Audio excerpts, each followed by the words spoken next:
এখন কারোর সাথে আর কথা বলতে ইচ্ছে করে না, ইচ্ছে হয় না কাউকে কয়েক মিনিট ফোন করে কথা বলি। কেউ কল করলেও কল ব্যাক করতে মন চায় না, মেসেজে রিপ্লাই করতে ইচ্ছে করে না।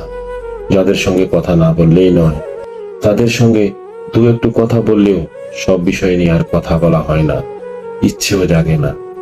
মন খারাপ, সমস্যা কোনোটাই কাউকে বলতে ভালো লাগে না আর।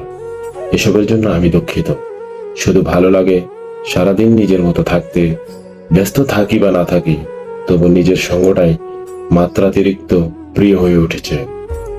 যে সঙ্গীহীনতায় একটা সময় আমার মন খারাপ হতো, মনে হতো আমি যেন দুনিয়ার সবচেয়ে একলা অসহায় একটা মানুষ।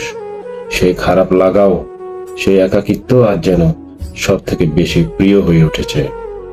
এখন অমুক তমুক কেউ খোঁজ না নিলেও আর খারাপ লাগে না, কেউ ভুল বুঝলেও নিজেকে আর প্রমাণ করতে ভালো লাগে না। যারা আমার উপর অভিমান রাখেন কিংবা ভুল বুঝেন, আমি দুঃখিত।